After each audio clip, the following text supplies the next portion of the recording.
Hello everyone, I'm Brady Brown, and this is the Blue and Silver Screen, Tennessee Westland's one and only film review show. For today's review, I'm going to do something slightly different. Instead of reviewing just one film, I'm actually going to be reviewing 8, those being the 8 films of the Harry Potter series. Just to preface, I didn't actually grow up with these films, so I don't really have the nostalgia for them that a lot of my viewers may have. And also, I will just be talking about the 8 films in the series. I will not be talking about the Fantastic Beasts films.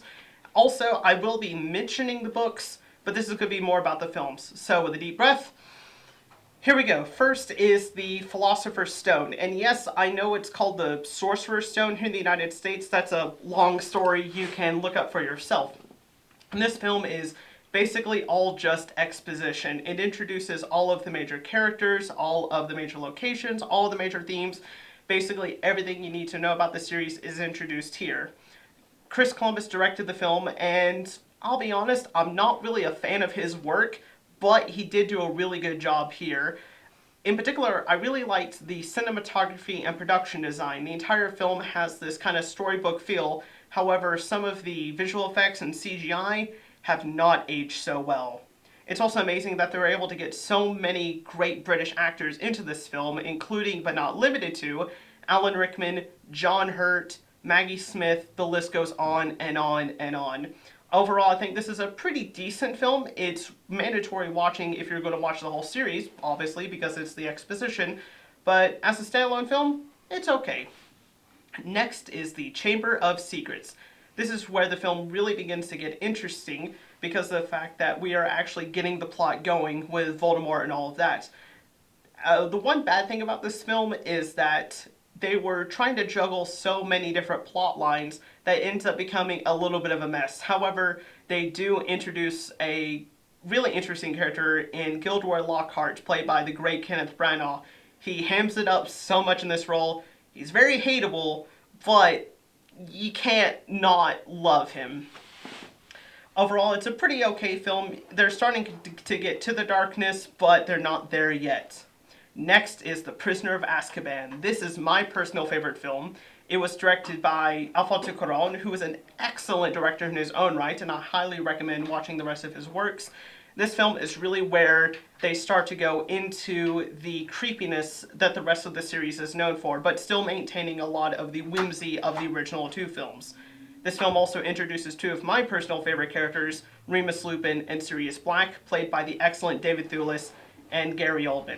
My only real criticism with this one is that the ending is not the best. However, the complete shift in the style from the first 2 to this one is fantastic, and this is my favorite of the entire series. Next is The Goblet of Fire. This was directed by Mike Newell, who unfortunately, I haven't really seen anything else by him. I've heard that he is really good though. This film really begins to open us up to the whole world of the Wizarding series. We get to see at the beginning of the film the Quidditch World Cup with different countries from all over the world represented.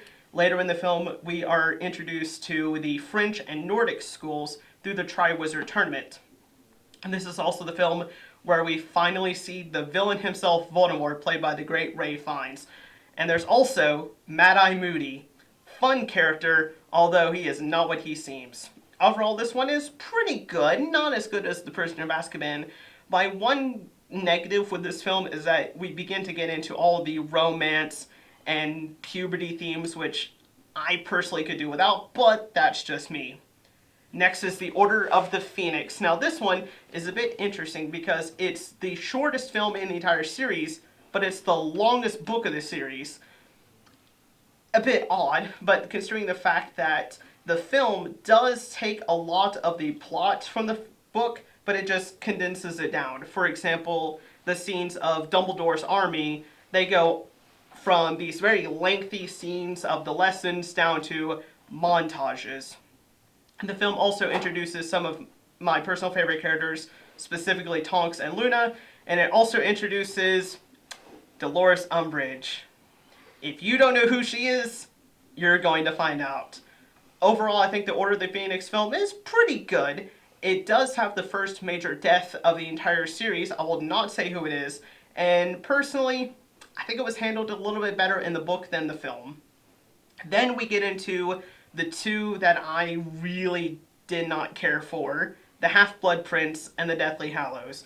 With the Half-Blood Prince, this is where I think the quality of the series really started to go down. In particular, I didn't really like the color scheme that they went with for this film. It was this greenish, brown, murky colors, and I really didn't like it. And then there was also the fact that they really cranked up the relationships and the drama of this series, which I didn't really like that. However, they did introduce Horace Slughorn, who is a really fascinating character. And also, this film has the death of a really major character. I don't really want to say who, you'll just have to experience it for yourself. Last is the Deathly Hallows. Now, I know the fact that it's released in 2 films, but I'm just going to review it as one. And the interesting thing about this one is the fact that this was really the film that got the young adult films to split up their last book into 2 films. However, with the Deathly Hallows, it makes sense. And because of the fact that the book is so long and so complex, it kind of needed to be split up into 2. However, there's the fact that the entirety of the book and thus the film has a and then they, and then they, and then they plot style where you can really tell that J.K. Rowling didn't want to end the series, and so she kept coming up with all these missions and contrived reasons why the plot should keep going. I thought that the cinematography and the editing of The Deathly Hallows 1 and 2 were really good. It kind of had a The Road vibe. If you've seen that film, really good. But I didn't like how it became so depressing at the very end, especially all of the deaths. If there's a character that you liked at the beginning of this series, they're either going to end up dead or with some excessive emotional trauma by the end.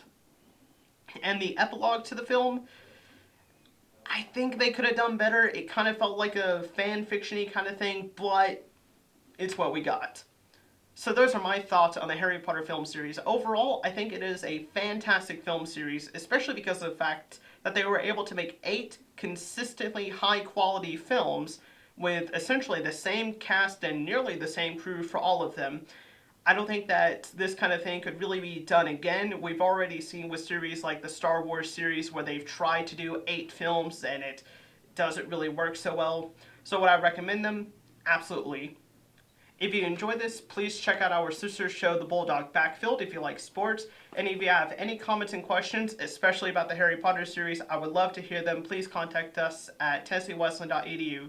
Thanks for watching, and hope to see you at the theater soon.